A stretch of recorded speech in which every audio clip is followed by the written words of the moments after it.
We are in the beautiful summer month of June. Love is in the air. My love for the 49ers, that is. I got a lot coming at you tonight. We got a couple pressers from offensive coordinator Mike McDaniel and head coach Kyle Shanahan. Talked about OTAs, injuries, and such. We cover the offensive line this week, and we cover the injury that happened as well. Well, 2 injuries in 3 plays. I'm getting a little nervous, faithful. Until then,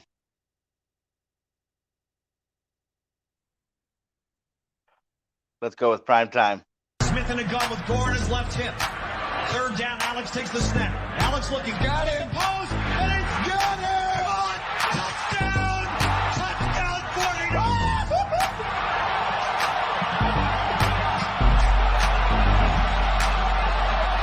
Vernon Davis with the play of his life. Alex Smith with the play of his life. And the 49ers are 9 seconds away from playing for the NFC Championship. Can you feel Candlestick? You are now tuned in to Primetime with Mr. Nice Guy, exclusively streamed at twitch.tv/Niner Faithful Radio. All right, welcome back. Like I said before, this is Primetime with Mr. Nice Guy. I am your host, Mr. Nice Guy, and let's get straight to it. We have some breaking news out of OTAs and training camp this week. Justin School, the offensive left tackle or right tackle or guard or wherever you want to put Justin School, suffered a torn ACL in OTAs. You know, you hate to see it.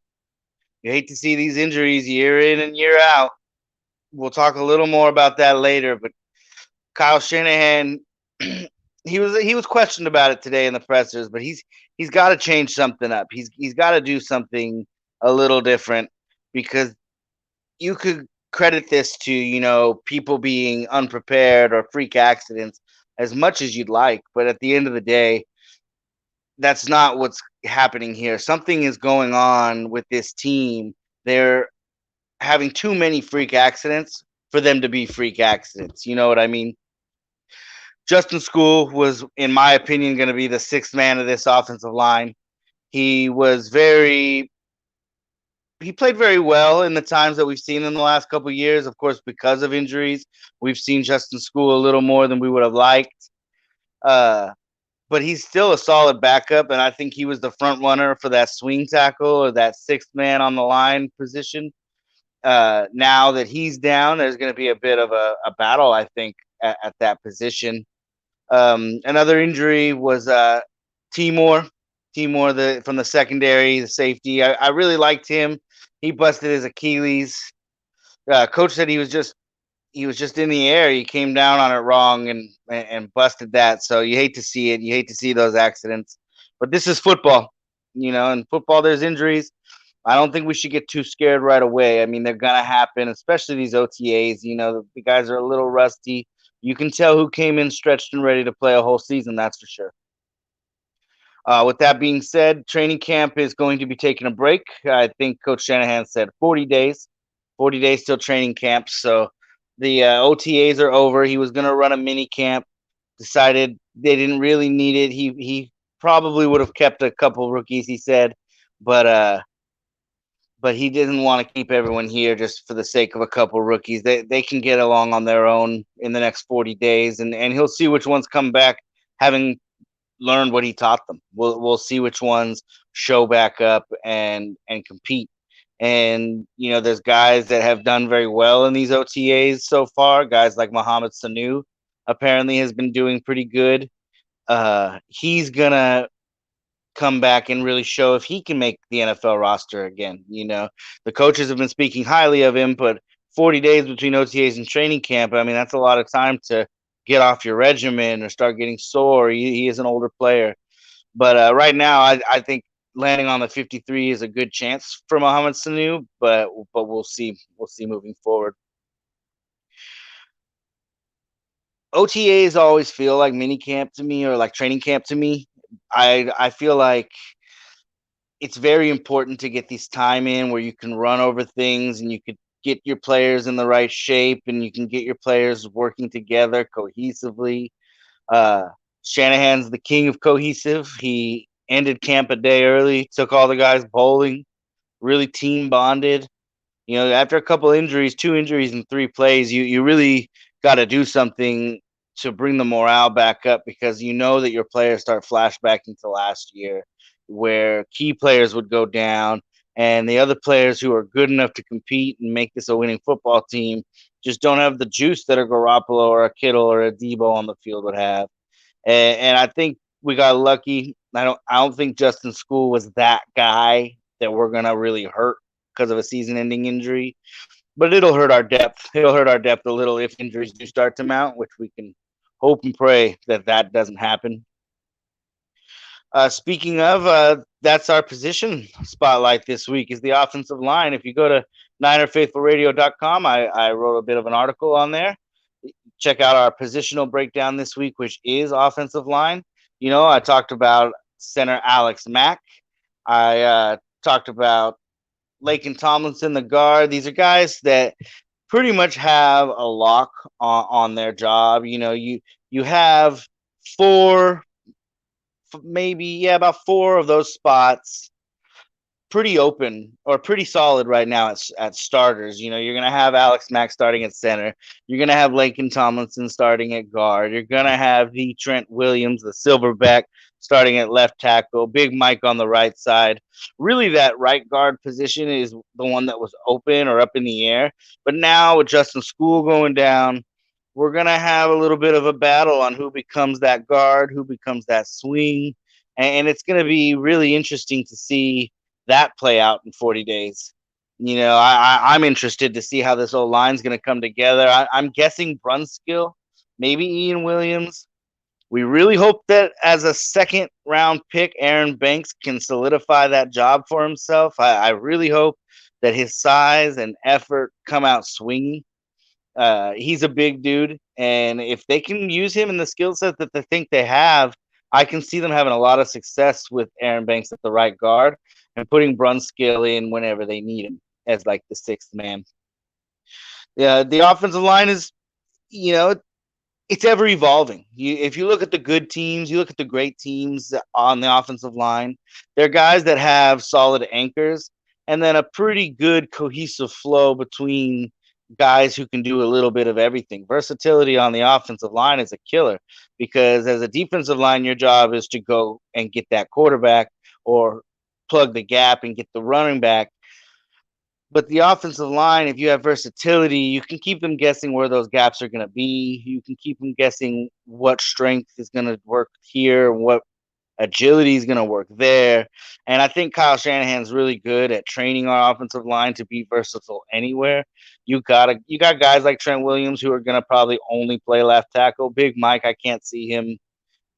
He might play guard. He's a pretty good run blocker, so I mean, he could move inside, but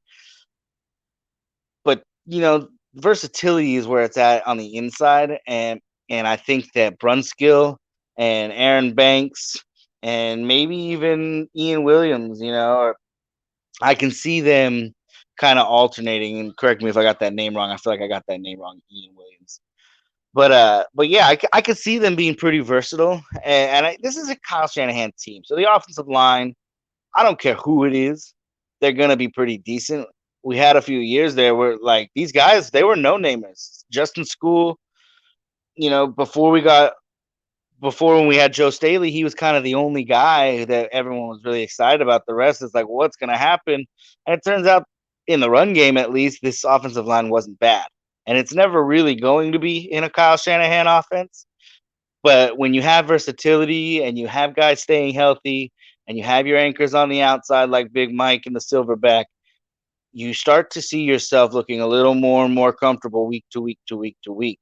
So let's hope real bad that the 49ers spend the next 40 days conditioning themselves, the players taking good care of themselves, and hopefully they can come back and we don't see very many injuries in training camp. I mean, we had a pretty clean slate through OTAs until that final day. So I think that's okay. I'm okay with that. We're not getting freak injuries so far, like Debo's foot last year. We've got to keep moving and not be afraid, and those players have got to do their job in condition. Like I said last week, this is a war of attrition, ladies and gentlemen. It is a war of attrition, and the Niners have lost that war the last couple years, but it's time to get back on the straight and narrow and time to get to it.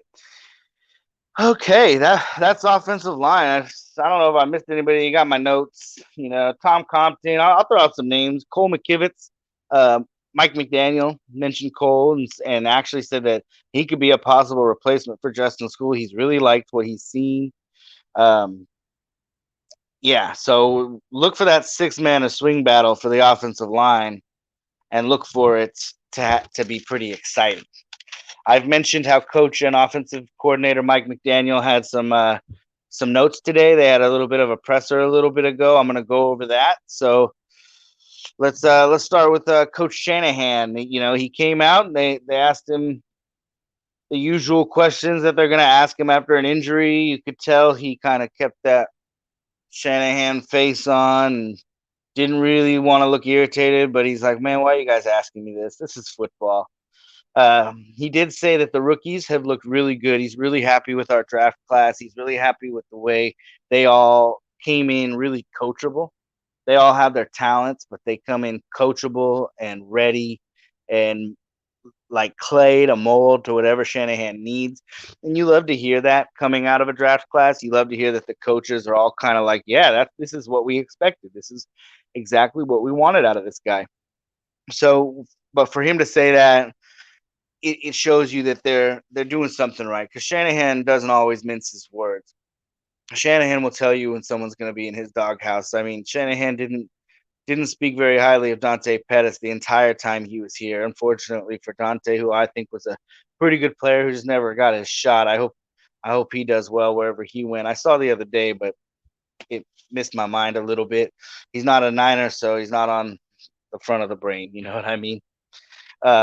He said particular rookies looking good. Of course, Trey Lance has been out there being everything we thought he was going to be to this team. He's really coachable. He really takes on the whole adventure that he's on. I I can believe that. I can believe that when watching that guy, because he is that kind of guy who you can tell told his whole family, one day, no matter where I'm from or what school I go to, one day I'm gonna make it, and I'm gonna ride that wave, and I'm gonna work my tail off, and I'm gonna make it into the NFL, and he is on course for a dream come true. And I don't think just making the NFL is part of his dream. I think Trey Lance wants to be a champion.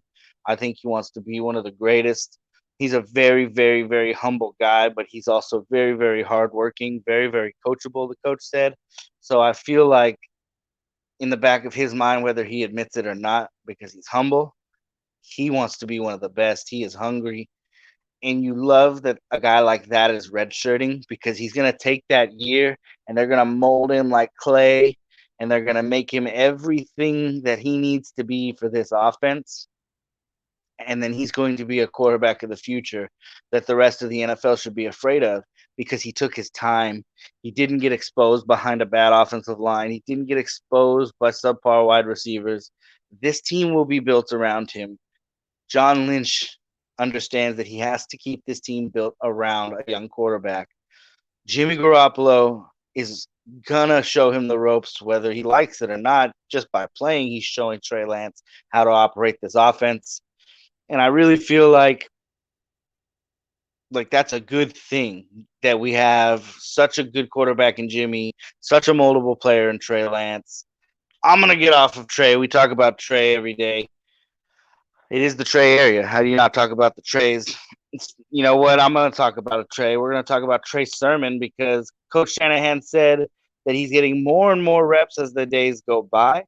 The less that Raheem took, the more Sermon got. And it seems as if, though, Trey Sermon has wedged himself in the middle of a quarterback or a running back carousel in a good way. You see him getting those reps because he gets them and does well. You don't get more reps if you get the ball and you fumble it, or if you get the ball and you get stuffed at the line because you didn't see your gap. You get that ball because you need the work, A, and B, because you're not screwing up. If you needed the work and you're screwing up, they're going to find the work for you later on. You'll get those reps. You get a little bit enough to work on it, but you're not going to get more and more reps. You're not going to get the coach talking about you in press conferences like about how good you're doing.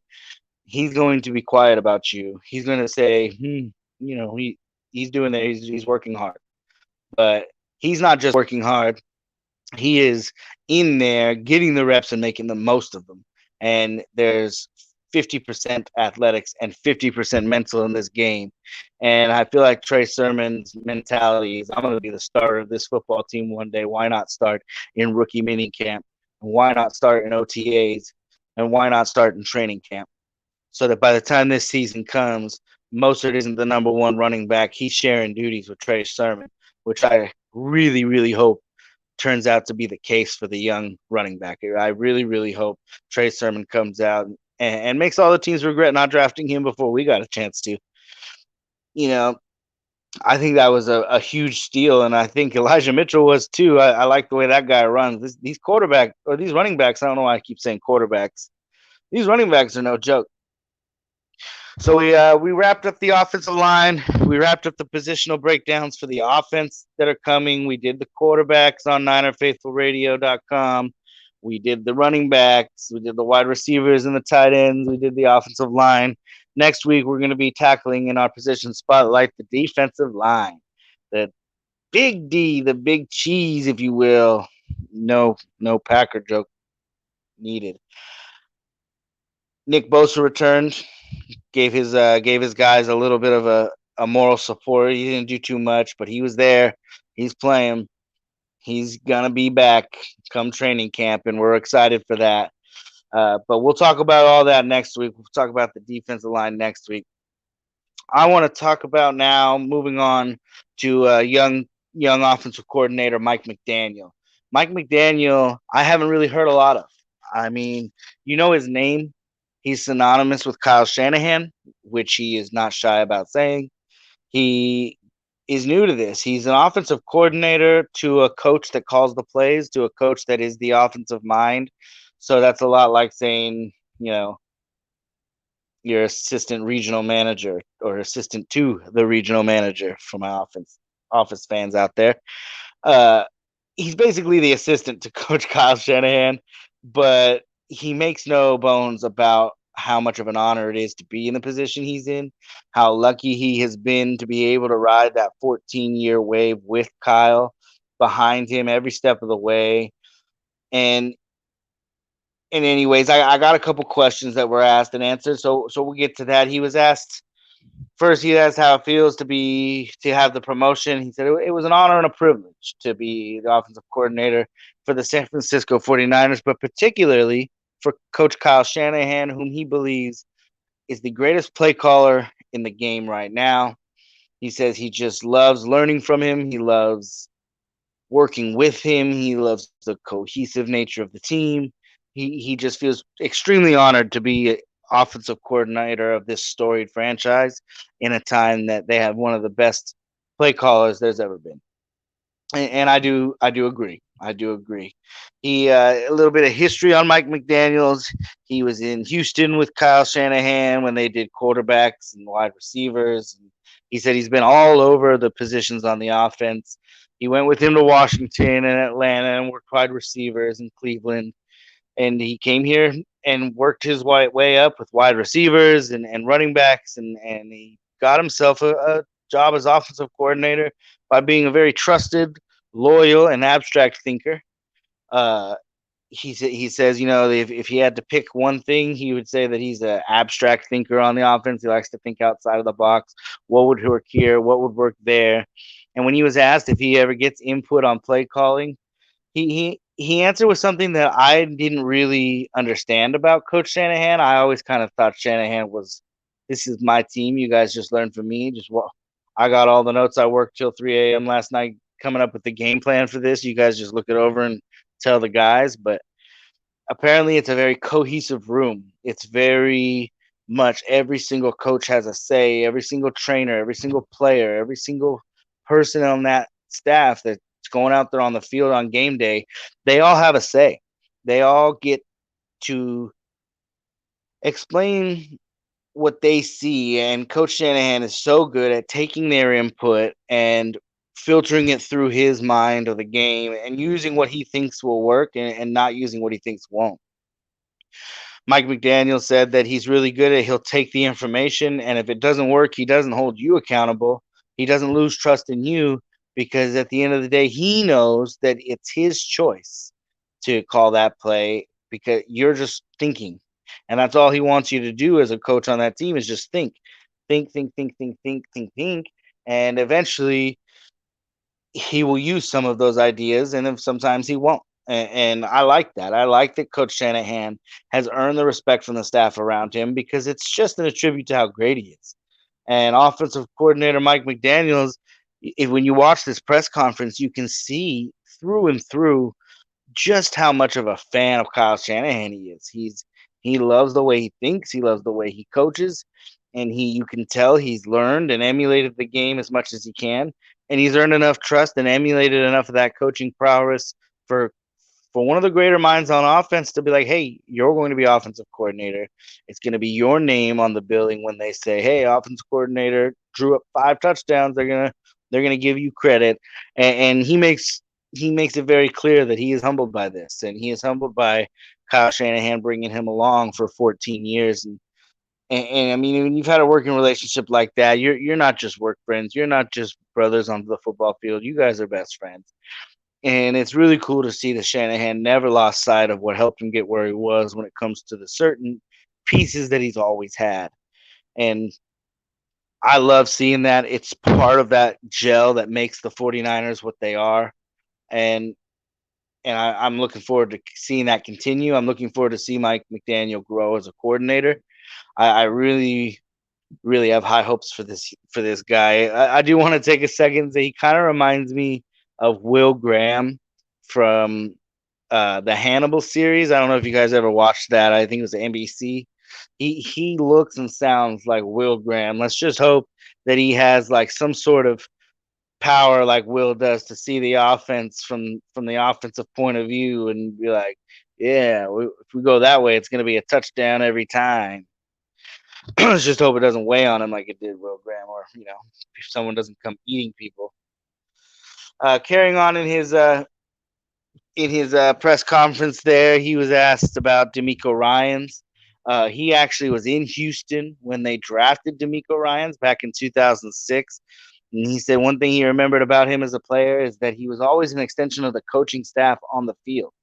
He was always one of those coaches players, those guys that just really grasped the playbooks, really grasped the timing and the reads. And he came out there even as a rookie and was the extension of the coaching staff. And he won Rookie of the Year in 2006 too. I remember when D'Amico was a Texan, their defense was really brutal, right? Really, really top tier. And so having that mind, having that aggressive nature that D'Amico brings to his play, if that translates into his coaching and that translates into the players that we have on our team, I would expect our defense to be top 5 once again. No questions, no, just hands down. That I would expect them to be top 5. He said that he was asked about the wide receivers and what he thinks. He spoke highly of Mohamed Sanu. He said that the competition is so heavy though, and that you'd be a fool to try to make any guess on who is going to make the 53 come the end of training camp. Uh, but he said it's so fun to watch because all these guys showed up to OTAs thinking they were going to be the one that wowed the coaches in how much they've evolved physically, when it comes to their bodies and their minds mentally, and they all showed up ready to compete. They all showed up ready to be that guy that pushes the other dudes out. And so he said that the wide receiver battle is going to be a little more heated than we had originally thought because all these guys showed up to play. Richie James, Jalen Hurd, they all want to be that guy behind Debo and Brandon Ayuk, and I would too. And I can't wait for preseason just to see which ones of those wide receivers really tear it up, And if they're as good as Mike McDaniel thinks, then I'd really really enjoy watching them tear up those second or third strings late in games.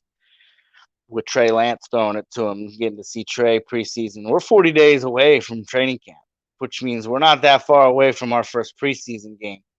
preseason is where we're going to get to see Trey Lance and some of these wide receivers and that offensive line battle that I talked about and the cornerback battle that I'll talk about later on in the month.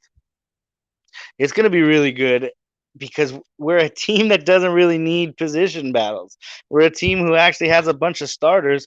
These position battles are mainly for depth, and we have built so much depth in fear of injuries that we're actually really excited when this depth gets to rear its head because they're all starting caliber players, in my opinion. We just signed safety Tony Jefferson. That guy can be a Pro Bowler any given year. He's coming off an ACL injury, but as we talked about last week, ACL injuries aren't what they used to be. You have these injuries and guys bounce back all the time now. Nick Bosa's coming back. He's going to be a rocket ship. Tony Jefferson's a steal, in my opinion.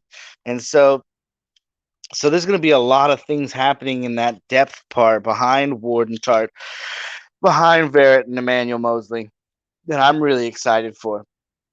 And I'm really excited to get to be touching on the defense for the next couple weeks in my writing on Niner Faithful Radio. I really feel like the defense is our bread and butter. We can talk about the offense in the future, and we could talk about Kittle and Debo and Jimmy G and Trace all we want, but the defense is our bread and butter. The defense is what made teams afraid. It was our defense that ate apart Aaron Rodgers in that NFC Championship game, and it's going to be our defense that gets us back there. Our offense is just going to have to get a little better to get us over the hump, and I think we're there. I just looked over at my TV as I said defense, and Fred Warner was looking on the screen with his shh.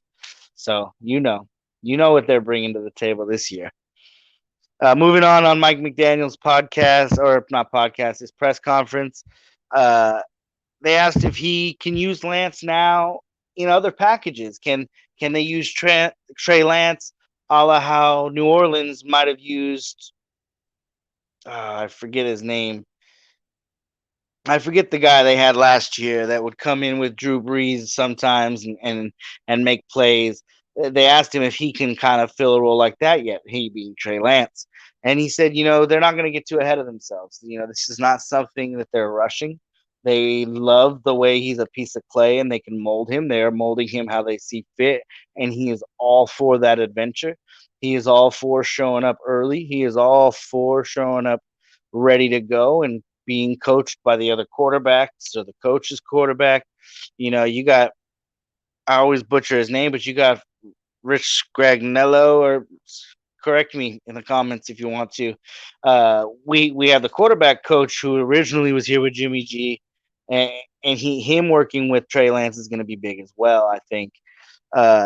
So yeah, they're not going to get too far ahead of themselves right now. They're just focusing on getting him prepared, just focusing on just preparation. Preparation's where it's at, and that's all they really need to focus on. They asked him if he gets any play calling on game day. He said no, but he does get input. Shanahan loves the cohesive balance that he gets with all his people. He doesn't hire coaches that he can't bounce ideas off of and try to find the best solution. That's Kyle Shanahan to a T. He just wants to find the best solution. And I think that I love our coach, man. He's a really smart dude. He hires a staff around him he can trust, to where when they give him input, he can have as much input to the next play as humanly possible. And he does such a good job at taking the best of whatever his staff has to offer him and not holding them accountable. If something does work at the end of the day, he's the one that calls the plays. They asked Mike McDaniels, what's his role when evaluating the draft class? And, once again, he just spoke highly of the cohesive nature of this team. Very collaborative was the word he kept using. He kept saying, we are collaborative. We are a team. We are a group. There is a chain of command, which we all know is Kyle Shanahan and John Lynch are up here. Move on down the list and you have your whole squad. But he says there's not many egos in this building. We are very, very collaborative. And I love to hear that. I love to hear that there's not many egos in the building. Ego will destroy anything good. We have seen it so many times, not just in football, but in history. In history, ego has been the death of so much good. Icarus flew into the sun because he thought he couldn't burn, or because he thought he could fly too high. Or philosophers out there, butcher me, please, correct me. But you know what I mean. Ego will bring the strongest ship down. So to hear this guy who's been with Kyle Shanahan for 14 years, and he says, ego doesn't live in this building, and we are extremely collaborative. So on draft day, I do my job. I give my notes to coach. He makes his decisions. I like to hear it. I like to hear about collaborative. Then they moved on. They asked him what his hallmark was. They were like, offensive coordinator Mike McDaniels, what is your hallmark? You know, there was the hallmark of Robert Salah would run onto the field after a big play and there's Coach Shanahan's ability to call plays and evaluate players. What is his? And he's very humble. He didn't want to answer that question. You can tell that he's a man who understands. He's brought here because he's trusted by the coach. He's brought here because he can evaluate and add good translation between coach and player, and the players like him. I'm all for Mike McDaniels, but even he can tell you that he's here because he's been trusted by Kyle Shanahan to be here. He is someone Kyle Shanahan can trust in relaying his message and his game. And he didn't want to answer anything about himself. He's a very humble guy, but he said if he had to pick anything, it would be his abstract thinking, thinking outside the box, thinking different ways to do classic plays and really turn defenses on their ears. And you could be humble all about it. I think that's huge. I think in today's day and age, these offenses, these passing offenses, these defenses, they are so competitive because they know what's coming. They're all students of the game. But you can beat students of the game if you change the game. Let me say that one more time. You can beat students of the game if you change the game. They don't know what you're doing if you don't play the game by their rules. So an offensive coordinator, no matter how young or how inexperienced or how much he may have only be here because he has the trust in the head coach, an offensive coordinator who sees in himself a very high ability to think abstractly and think outside the box, he's the kind of guy that's going to beat the very smart players out there. He's going to out offense the Russell Wilsons. He's going to beat the Aaron Donald and Jalen Ramseys. He's going to beat the Bill Belichick's when the time comes, because they are the ones that are going to think about those moments where everybody's expecting one thing. We put that in motion so the defense knows it's coming, and we do something else. I think that's integral to how Kyle Shanahan coaches. And I don't care how humble Mike McDaniels is. I'm going to tell you right now, he is a big part of the way Shanahan coaches. He's been with him for 14 years for a reason. Shanahan never left him behind for a reason. And that reason is because he thinks abstract. When asked, what is your biggest thing? I think outside the box. What is Kyle Shanahan's best attribute as a play caller? He thinks outside the box in so many situations, and he keeps the team moving in motion and doing misdirections and doing all these things in the play action that you don't see as a student of the game, because the game has never been taught that way by the players that played it. To beat students of the game, you have to change the game. Mike McDaniels is going to change the game with Kyle Shanahan, and they are already doing it. We have already seen it for the last few years.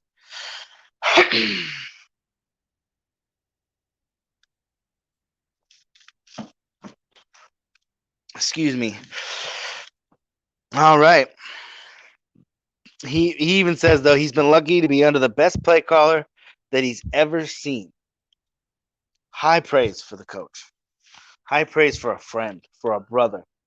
Offensive coordinator Mike McDaniels is just an extension of Kyle Shanahan. And if you want to give Kyle Shanahan more arms, then give him more arms. Uh, he was asked about a little bit of his past. He attended an Ivy League school. I didn't catch which one. Uh, some of his peers were calling him a scrub because he dropped out. And he said, at the end of the day, I was going to college. I was going to Ivy League for business, and it just wasn't something he was passionate about. And he wasn't really finding anything to be passionate about except football. And football became his life. It became his passion. It became everything he does. And you can see that week in and week out with the players that he coaches. You can see him on the sideline the last few years. You can see him on the sideline during the Super Bowl run. The players love to play for this kid. He is not a scrub. Any of you Ivy Leaguers out there that want to call this offensive coordinator a scrub because he's not making billions of dollars on millions of dollars in hedge funds.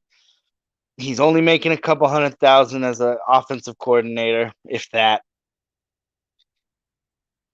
He is doing something that he's passionate about. All the money in the world, all the riches, and all the perks that come with being a hedge fund billionaire. Yeah, it's a great life, but if you don't want it, then it's not. It's lonely, and you're not doing anything you love. You're just counting numbers all the time. You're counting the numbers to make the money, and then you're counting the numbers to count the money, and then you count the numbers to put the money back in. I can see how that would be boring. And if your passion's football, forget the hedge funds and go play some football. Offensive coordinator Mike McDaniels won me over today. Watching his press conference, seeing his humbleness, liking him to Will Graham, which helps me associate people in my life sometimes, likening them to characters because it's a little easy to digest the human that they are for me, I guess, if you will. Offensive coordinator got a fan today. Yes, he did. Mike McDaniels is humble. He is smart. He's an abstract thinker. And he is the offensive coordinator for the San Francisco 49ers. And that cannot be taken lightly. There have been some big, big shoes to fill in that position. And he is doing it under the tutelage of one of the greatest play callers I've ever been able to watch. It's going to be good. It's going to be really great. So that was his press conference. That was offensive coordinator Mike McDaniels. Uh, we're gonna move along now. Let me see here.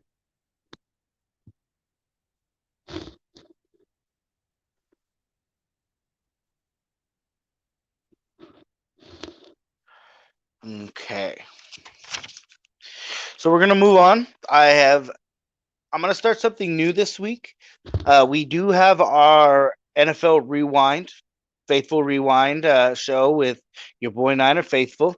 But every week I'm going to touch small bits of 49er history that maybe you didn't know about. I'm a big history buff, and there are parts of everything that I enjoy that I like to go all the way back and find out how that came to fruition. Whether it's movies and I go back to learning how the script was written or how the script was sold to this producer and sold to this producer and not. And then finally, after years of sitting in a desk, it was made into the film it is. I love breaking things down from its inception. I'm going to do that a little bit here today. And there's a story of a guy that we don't really hear about too much. We don't hear about the creator of the 49ers very much because of the bright son that was Edward DeBartolo Jr., what he brought to this organization on a whole glory aspect. He developed the golden standard, after 1977 when he bought us. But I want to talk about today, I want to go even further back to the 1930s, before the 49ers were even a football team. And I want to talk about a guy who was the epitome of the golden standard. I'm talking about Tony Marabito. He was an Italian American in the 1930s from a pretty well-off family, the Marabito family. He ran a lumber mill, and after his father lost everything in the Great Depression of 1929, His lumber mill was used to build back the West Coast in a sense. He worked hard and he became one of the leading members of the community when it came to lumber hauling. And back in those days, wood was very, very important. He brought his family out of the Great Depression in a very wealthy state and was looking for things to do in the realm of football. He had spent many years up to this point watching the East Coast kind of dominate the realms of football. It hadn't quite gotten to the West Coast yet. It was rumored that they were trying to relocate to the West Coast, but logistically, they just could never really find a team that could make it. Tony Marabito pitched the idea of a football team based off of his hometown of San Francisco, based off the gold rushing pioneers of yesteryear. He wanted to name them after the 49ers and be the gold rush of the West in the NFL. And he was rejected. He was rejected several times. In fact, he went all the way to Chicago, where the headquarters was at the time, in 1944, and he tried to lay it down, and he was laughed out of the building when he pitched his idea for a football team. When that happened, he went across the street to the headquarters of the All American Football Conference, the rival to the NFL at the time. And on what day was it? June 4th, 1944, D Day, as some of you may remember, he sat down and he signed the documents to create the first ever San Francisco 49ers. Tony Marabito, the pioneer lumber hauler, had created the first West Coast football team. And honestly, we had marginal success with the AAFC. We had winning records all 4 seasons that we played with them. The final season, we made it to the championship game versus the Cleveland Browns at the time. They beat us handedly, as they did most people back in the AAFC. After 4 years, the NFL merged with them. And when the NFL merged, they brought on, I think it was 6 teams. And the San Francisco 49ers, Tony Marabito, San Francisco 49ers was one of them.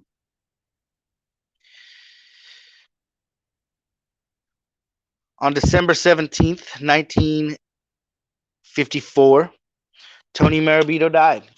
Mid-game, mind you. He was middle. He was told leading up to this game that his heart was so bad and he was such a ferocious cheering kind of owner.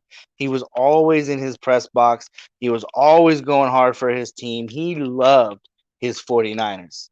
He was told by his doctors leading up to this, weeks and weeks in advance, your heart can't take that kind of punishment anymore. You can't be that kind of guy anymore.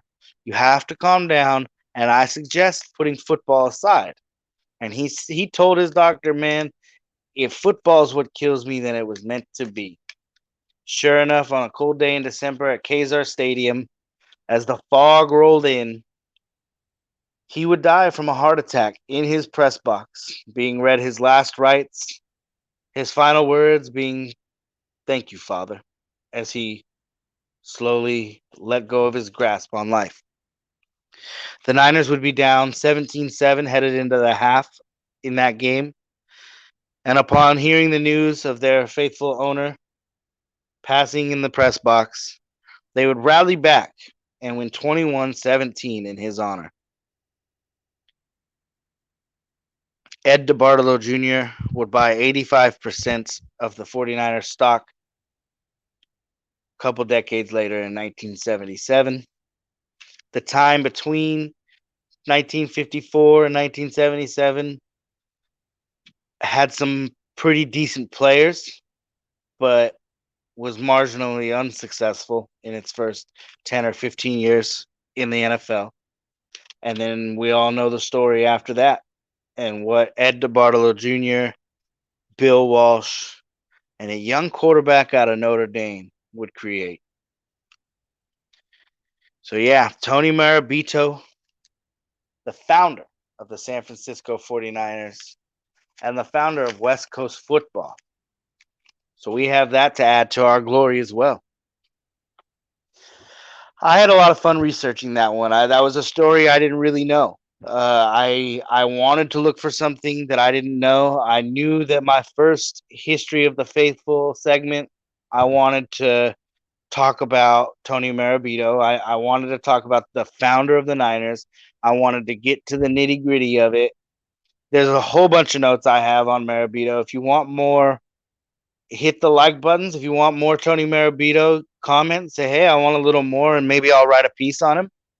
I know I definitely could write a whole movie about how this guy created this team.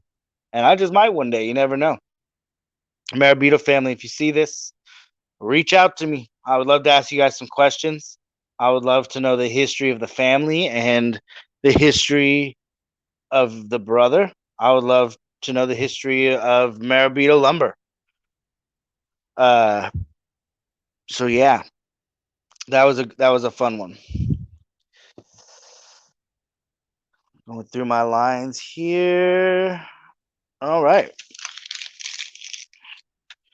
Give me 1 second.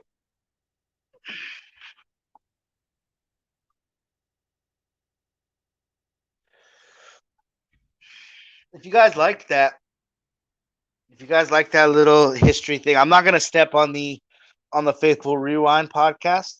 Those guys do really good things. They really put their research into it, and I'm definitely gonna let them be those guys that rewind certain games and talk about them. I am going to move forward a little with the history of the 49ers. We're going to learn a few things. I believe next week I'm going to talk about the 50s and the 60s and the players that really solidified themselves in Niner greatness in years before we were glorious. The YA Tittles, you know. I'm going to I'm going to explore that a little more. I'm looking forward to that research. As I said, we're going to do another positional breakdown next week. That positional breakdown will be on the defensive line. A lot of news about how good Javon Kinlaw's been doing, the return of Nick Bosa, the unbelievable amount of depth we have at attacking quarterbacks is going to be so fun to watch. And yeah. I was going to tell you guys also that NinerFaithfulRadio.com puts a lot of effort into providing content for you guys. I want to give a shout out to everybody involved. Everybody's computers are working a maximum to try to get this thing off the ground. Everybody's working double hours. Everybody's putting their lives kind of aside to try to make this something important. And I am honored to be a part of this. And I want to give a shout out to my entire crew and just say you guys are doing a great job. You guys have fans in me, and I hope we can all continue to work together and really make Niner Faithful Radio what we all know it can be. We love these 49ers. And I'm looking up at the screen right now and I'm watching George Kittle behind my camera here. And I get chills just watching him smile as he hits people.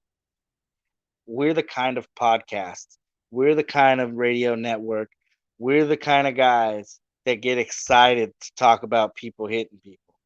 We get excited to talk about the gold rush.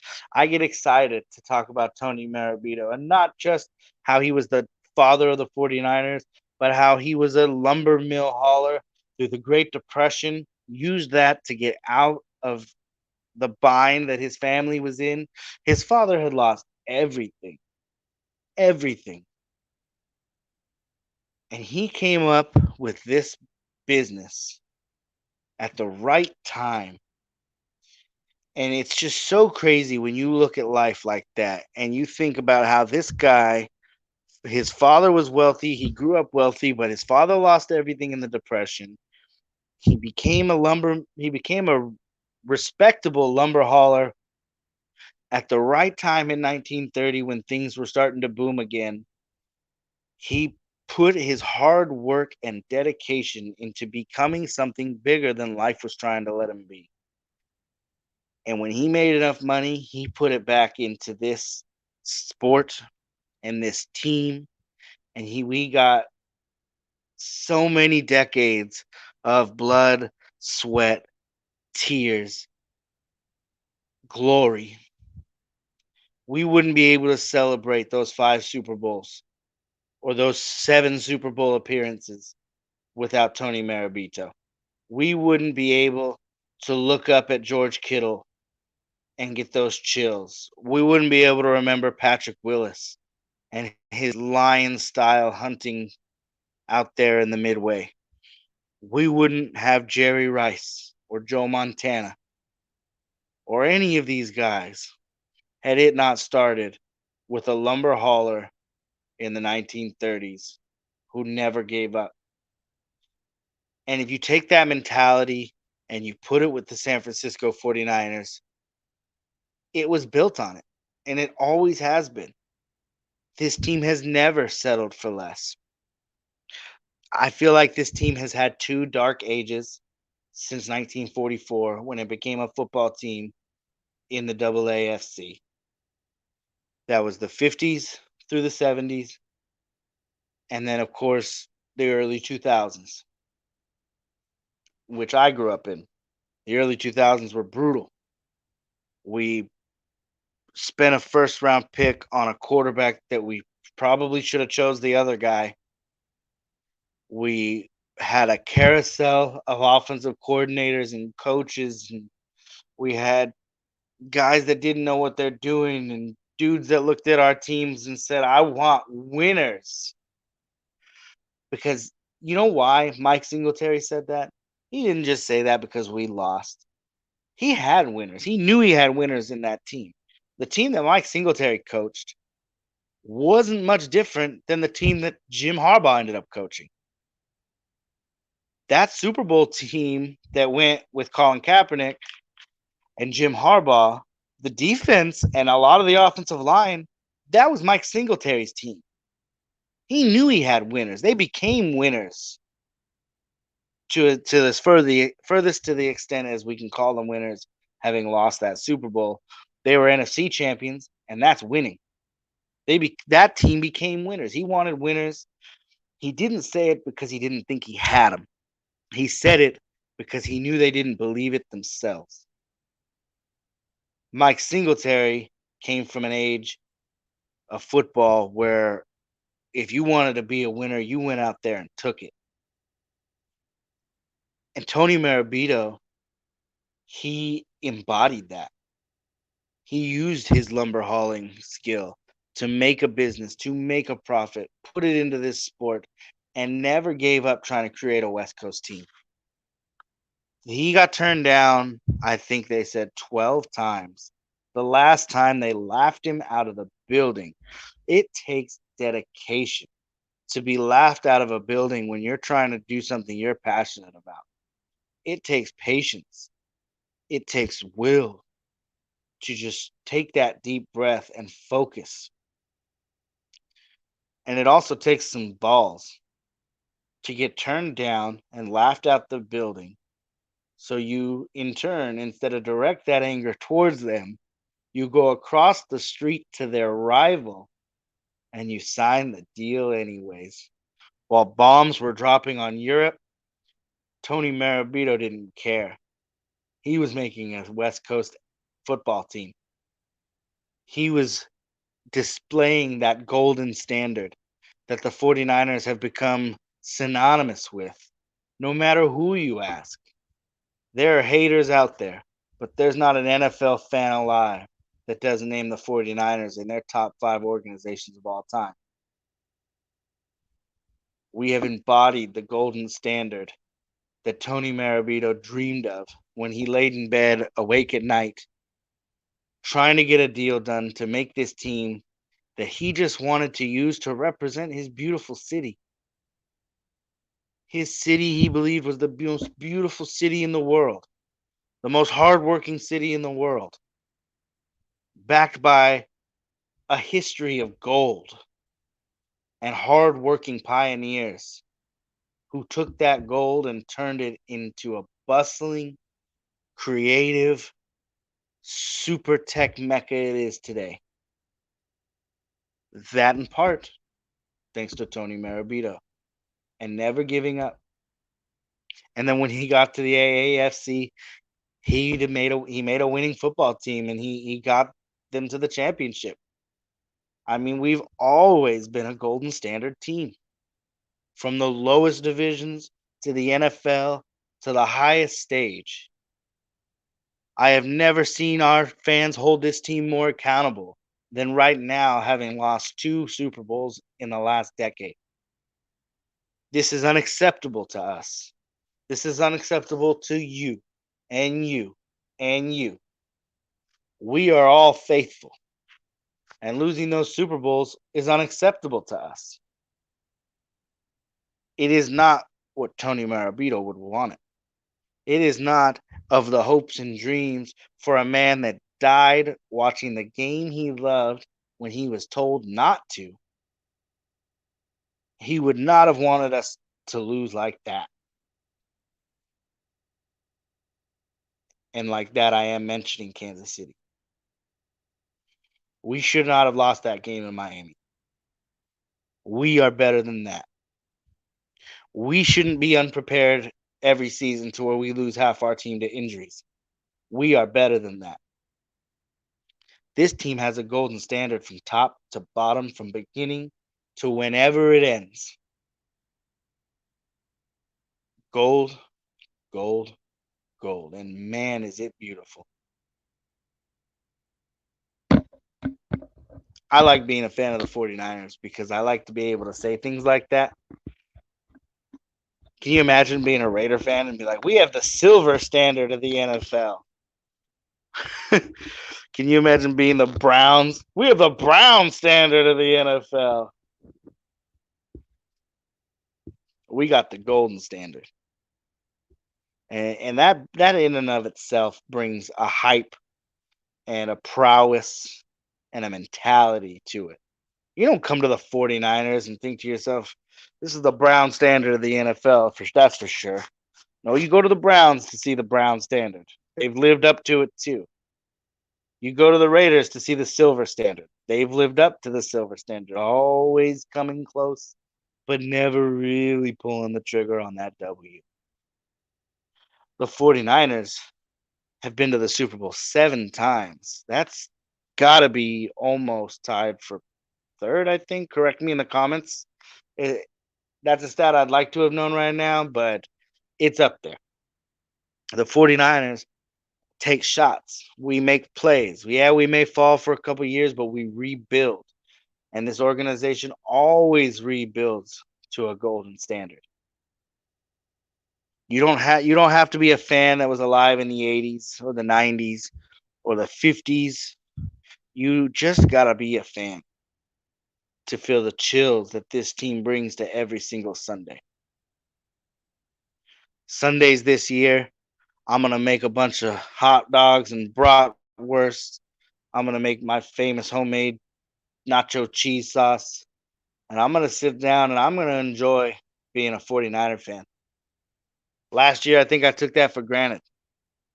All the injuries, everything that happened with COVID, I took being a fan for granted. We lost the Super Bowl and I was mad. But never did I think it wouldn't come back. And we got close to the NFL not coming back. And if you're a Niner fan, it didn't really come back last year. Our season ended about week 2 or 3, despite the efforts from the team around. I think this year I'm definitely going to do my part in taking every single game, every single snap, and just being thankful it's here, being thankful for Tony Marabito, for bringing the 49ers and football to the West Coast. My family lineage, it moved with them. My family is ingrained here on the West Coast at this point. And so without football here, I don't know what I would do. Having to watch East Coast teams or Southern teams get down or only college football. I don't know what I would do. I am so thankful for guys like Tony Marabito, Ed DeBartolo Jr., the York family, even Jed, because they give us the greatest team in the world. And that's something to be proud of. I'm going to be a Golden Standard fan. And I really, really, really push for each and every one of you to follow that standard as well. I'm not going to hate and call you not faithful. I'm not going to call you a bandwagoner because, like I said, it doesn't matter if you were a fan in the 50s or if you just became a fan last year. We're all faithful now. And let's hold that term up high. And let's be everything that I know we can be. And let's live up to the golden standard. And let's have the same faith and the same dedication as fans as Tony Marabito had as an owner. It was my honor to do Primetime with you. I will be back here again next week, 8 p.m. Pacific Standard Time. For Primetime with Mr. Nice Guy, I'm out.